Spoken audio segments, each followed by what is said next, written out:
কণ্ঠের আদানের ধ্বনি প্রবাহিত হইত না, আসমান থেকে অগণিত রহমতি বরকতি বাতাস প্রবাহিত হইত না। নবী যেই দিন দুনিয়াতে আসলেন, এসেই দেখলেন মানুষগুলি অথৃত বেদ, যজুর্বেদ, সামবেদ, মহাভারত, গীতা, এই সমস্ত বইরা মানুষগুলো হয়েছে তিতা। আল্লাহর নবী তাকায় তাকায় দেখলেন মানুষ খাদ্যে ভেজাল, ওজনে কম, মোসের মাস্তানি, গোষ্ঠীর ফুষ্টি, টাকার অহংকার, জোর যার, মুল্লুক তার, পালকিগুলো যার, বউগুলো তার। এমনই একটি অসভ্য সমাজে নবী কোরআনী বিপ্লবী আন্দোলন করে একখানি ইসলামী রাষ্ট্র উপহার দিয়ে পথ হারা মানুষদেরকে জান্নাতে পৌঁছায় দিলেন। চিল্লায় বলুন সুবহানাল্লাহ। সে নবীর প্রতি জানায় দরুদ সকলে পড়ি সাল্লাল্লাহু আলাইহি ওয়াসাল্লাম। মালিক ইয়াউমিদ্দিন, সবরন্তন, প্রবর্তক, সার্বভৌমত্ব, ক্ষমতার মালিক থাকবেন সেদিন আমার আল্লাহ। জোরে বলুন কে? আল্লাহ। আরো জোরে। আল্লাহ। জোর হলো না। আল্লাহ। আকাশ কার? আল্লাহ। জমিন কার? আল্লাহ। আমি আপনি কার? আল্লাহ। হুকুম চলবে কার? আল্লাহ। সেই হুকুমটা আজকে আমরা চালাইতে পারতেছি না, দেখেই তো আজকে আমাদের ভাই ভাই মিল নাই, পাড়া প্রতিবেশী দ্বন্দ্ব। এইগুলিকে ঠেকানোর জন্য আল্লাহ দেয় শিলাবৃষ্টি, অনাবৃষ্টি, ঘূর্ণিঝড়, টর্নেডো, আসে বর্ষা, কত পানি। এক গ্রাম থেকে আর এক গ্রামে যাওয়া যায় না, লাগে টানা টানি। আল্লাহ কাদের গনি? যেই সমস্ত মেয়েরা পর্দায় থাকে না, স্বামীর কথা মানে না, তারা শয়তানের নানি। কথা কয় না? ধরে বলেন ঠিক না ব্যাঠি? এটা আমি খুব ভালো করেই জানি। সোনার ভাইরা আমার, বন্ধুগণ আমার, আজকে কোরআনী মাহফিল বেহেশতের বাগানে আসছেন, বসছেন গভীর রাত্রি পর্যন্ত কোরআনের বয়ান শ্রবণ করে আখিরি মোনাজাত দিয়া বাড়ির দিকে ছোট ছোট কদম ফেলে বাড়ির দিকে রওনা করবেন। আর মনে মনে নিয়ত করতে আছেন, এই উসিলায় বুঝি আল্লাহ পাক আমাকে আপনাকে জান্নাত দান করবেন। কথা বলুন ঠিক কিনা? আর যারা বলেন ঠিক কিনা? খেলতে গেলে খেলোয়াড় হওয়া যায় না, অত সস্তা না। লাল কার্ড দেখাইলে খেলোয়াড় বাতিল, চাকরির কোটায় লাল কালি পড়লে চাকরি বাতিল। যেই মেয়েরা পর্দায় থাকে না, তারা কোরআন থেকে বাতিল। কথা বলুন ঠিক কিনা? চিল্লা বলুন ঠিক কিনা? সোনার ভাইরা আমার, বন্ধুগণ আমার, আলহামদুলিল্লাহ, আল্লাহ তাআলার দরবারে লাখো কোটি শুকরিয়া আদায় করতে হবে। কারণ বর্তমানে আমরা দেখতেছি ওয়াজ নসিহত করতেছি, গোটা বাংলাদেশের আনাচে কানাচে ওয়াজ নসিহত করতেছি, পারমিশন লাগতেছে না। কথা কোন ঠিক কিনা? জোরে বলেন ঠিক কিনা? সেদিন 12 তারিখে গিয়েছিলাম, সেই বহুদূর হিলি পার হয়ে ভোলা দিয়েতে আপনার দিনাজপুরে। আল্লাহু আকবার। আমি বলছিলাম দিনাজপুরের মাটি সোনার চেয়ে খাঁটি, দিনাজপুরের মাটি কোরআনের গাটি। সুতরাং এই তাম পৃথিবীর ভিতরে আমি এটা হলফ করে বলতে পারি, আলোকদিয়ার মাটি সোনার চেয়ে খাঁটি, আলোকদিয়ার মাটি কোরআনের গাটি। কথা বলুন ঠিক কিনা? আলোকদিয়ার মাটি কোরআন প্রেমিকদের গাটি। কথা বলুন ঠিক কিনা? কোন অপশক্তি আর কোন বাতিল শক্তি শুধু আলোকদিয়া নয়, গোটা পৃথিবীর আনাচে কানাচে কোরআনের আওয়াজকে বন্ধ করতে পারবে না। কথা বলুন ঠিক কিনা? আর বলুন ঠিক কিনা? যেই সমস্ত নাস্তিকের বাচ্চারা, বেঈমানের বাচ্চারা কোরআনের সঙ্গে বিরোধিতা করবে, আল্লাহ তাআলা এখনো আছেন না নাই? জোরে বলেন। ইতিপূর্বে কোরআনের সঙ্গে বিরোধিতা করেছিল আবু জেহেল্লা। আল্লাহ তাআলা ছোট্ট ছোট্ট বাচ্চা মাছ আর মুয়াজকে দিয়া আল্লাহ পাক সাইজ করেছেন। কথা কোন ঠিক কিনা?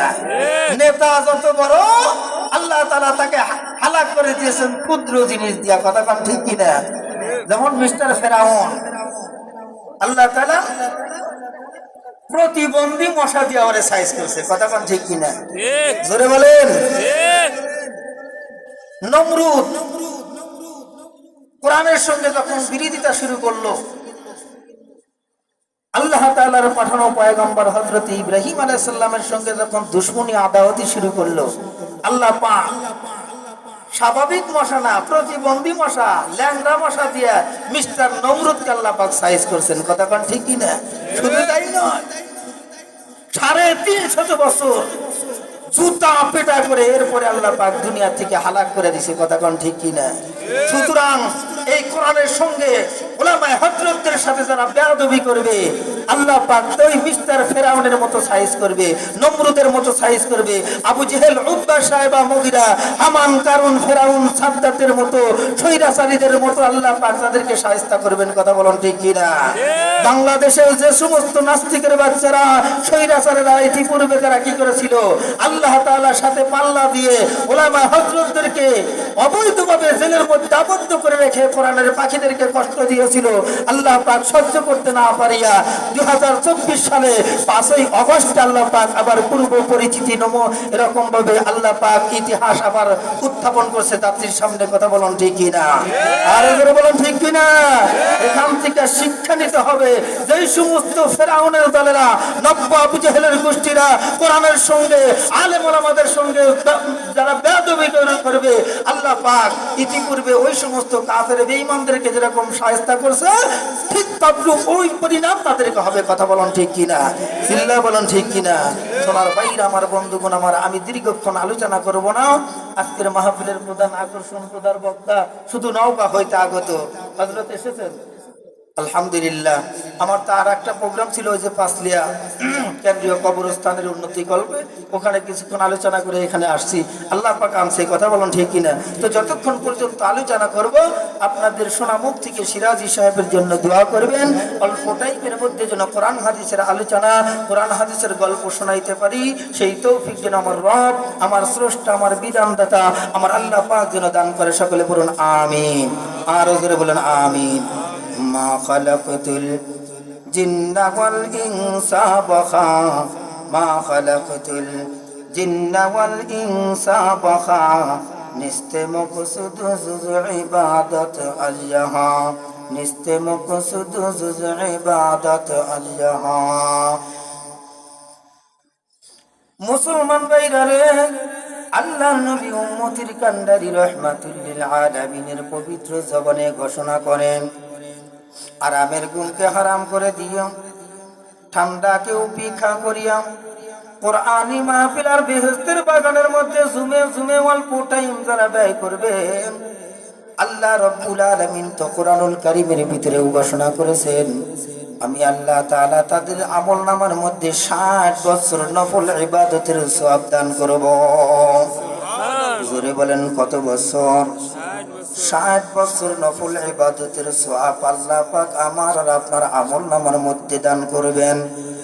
মুসলমান ভাইরা রে, বিশ্বনবী মুহাম্মদুর রাসূলুল্লাহ সাল্লাল্লাহু আলাইহি ওয়াসাল্লাম হাদিস শরীফের মধ্যে ফরমান, যেখানে সরাসরি কোরআন এবং হাদিস থেকে আলোচনা শুরু হয়, ওই জায়গায় সাধারণ কোনো জায়গা থাকে না, ওই জায়গাটা জান্নাতের টুকরায় পরিণত হইয়া যায়।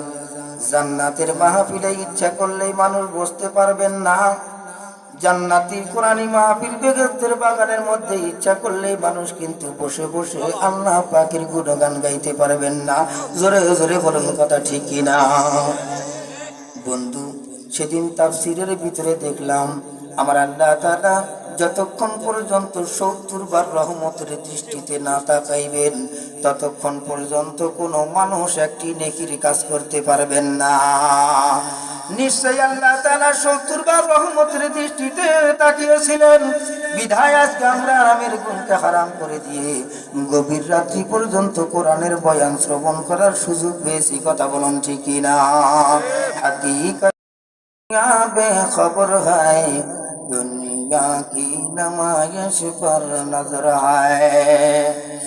চলতে ফিরতে গুনাহ হয় কি হয় না? জোরে বলেন। হাতের গুনাহ, পায়ের গুনাহ, চোখের গুনাহ,